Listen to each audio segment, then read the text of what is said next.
welcome back to my YouTube channel.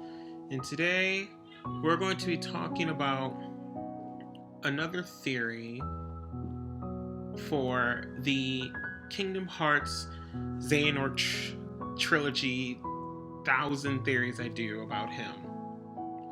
But today we're going to be making another theory on what Melody of Memory could have for all of us to make it have a lot more,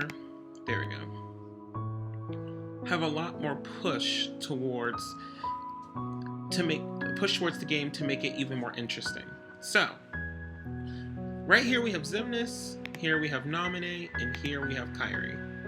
Oh, well, Kairi's loading. Here we have Kairi. And today we're going to talk about Xemnas, Namine, and Kairi's relationships with each other.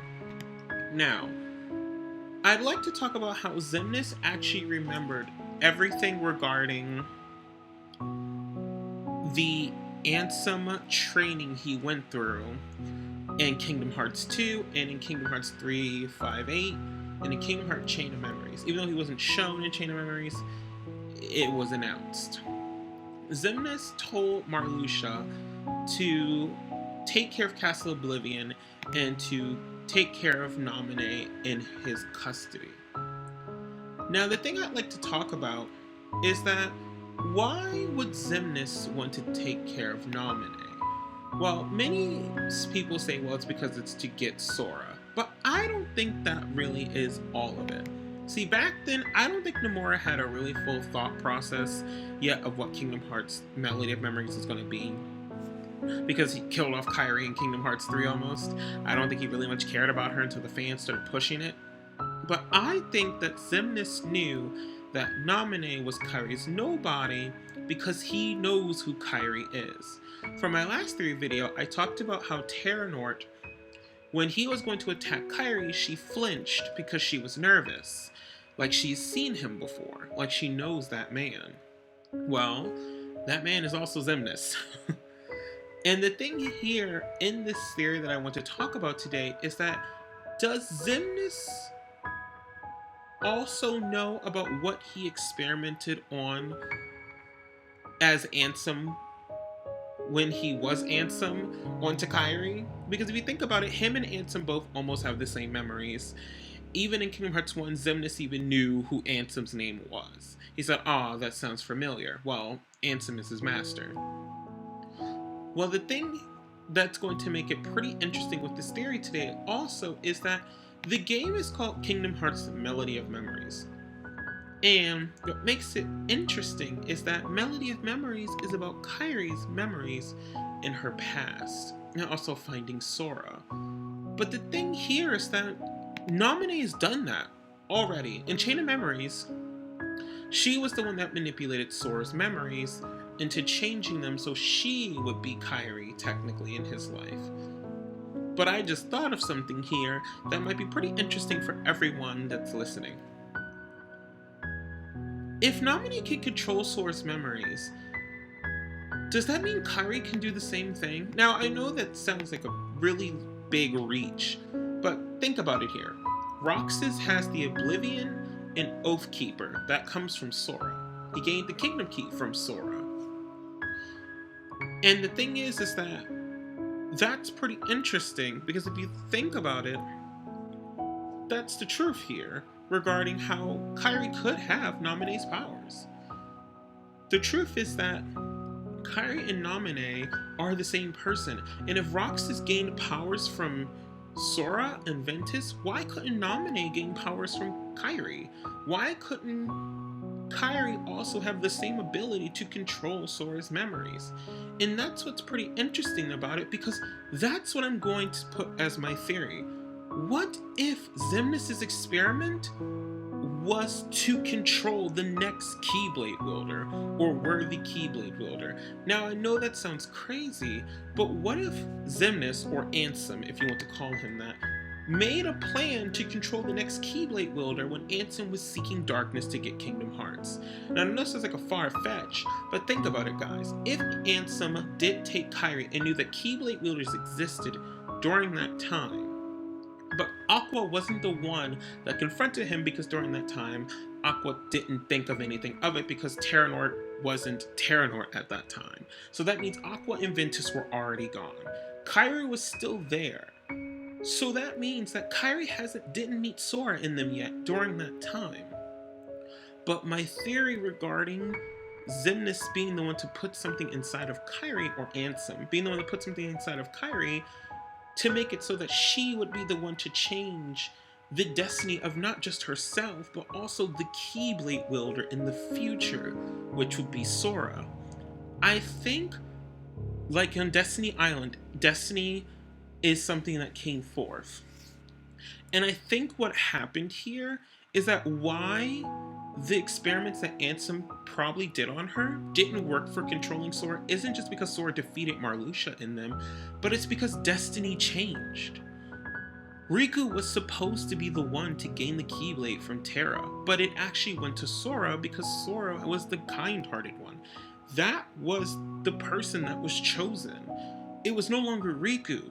So if we think about it really well here, guys, what if when Sora and Riku and Kairi came together, Destiny was already changed? The experiments that Ansem did on Kairi were to find the Keyblade wielder, because that would make sense about him knowing about the false light because of the Master of Masters.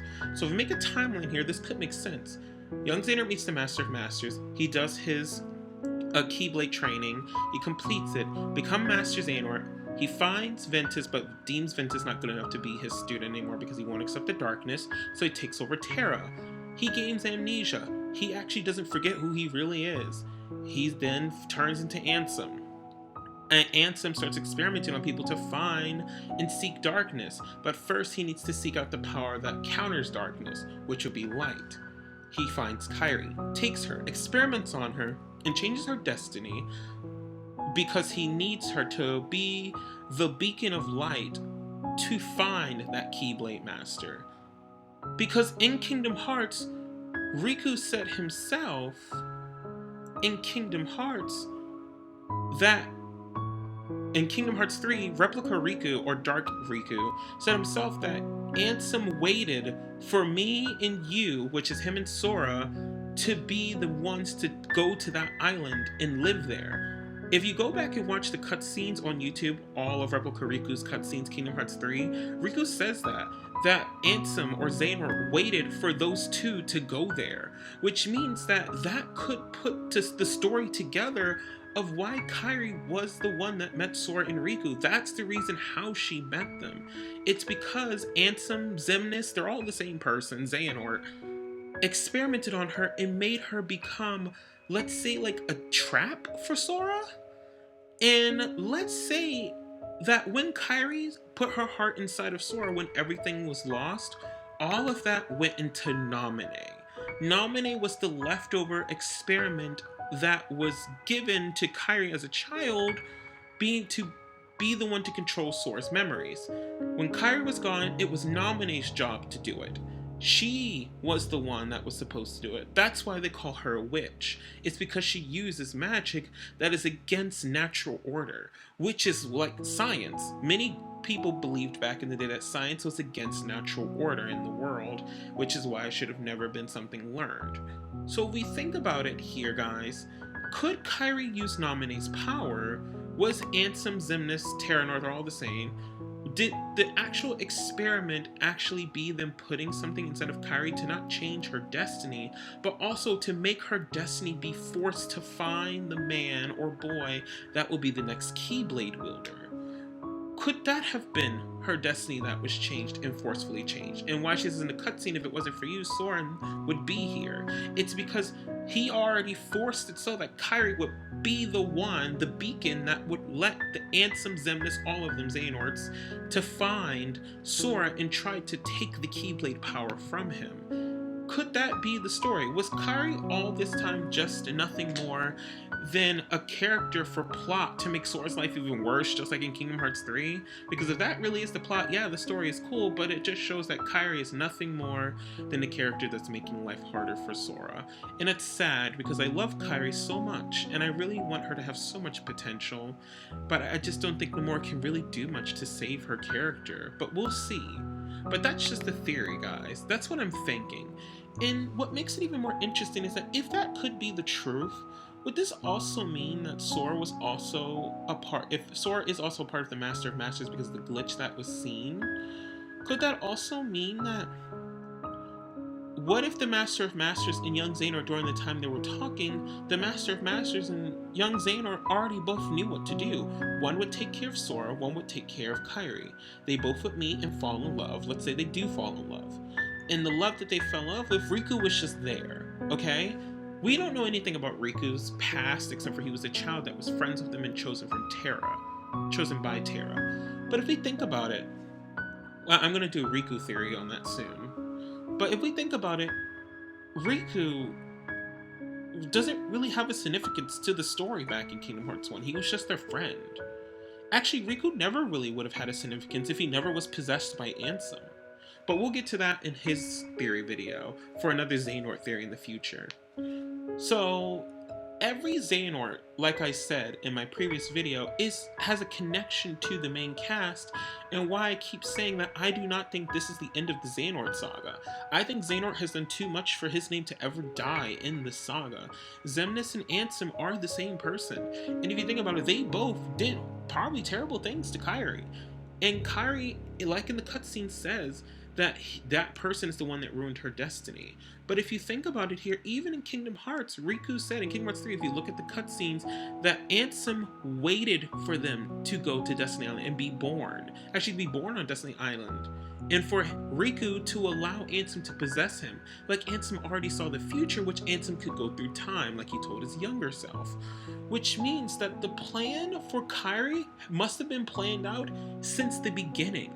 Once they captured Kairi, they already knew what they were doing. They already knew that she would be the one to help them find the new Keyblade wielder. Which is pretty good if Nomura really did think about that. But this is just what a theory is for mine, another Xehanort theory. And I love making these. And I'm going to be making more. I'm going to make a Xehanort theory about Riku, a theory between Xehanort and Riku, how they correspond with each other. And then I'm going to make another Xehanort theory about young Xehanort and Sora. And I'm going to do some more Xehanort theories because he's everywhere and everyone's Xehanort. But thank you all so much for watching, and I'll see you all next time.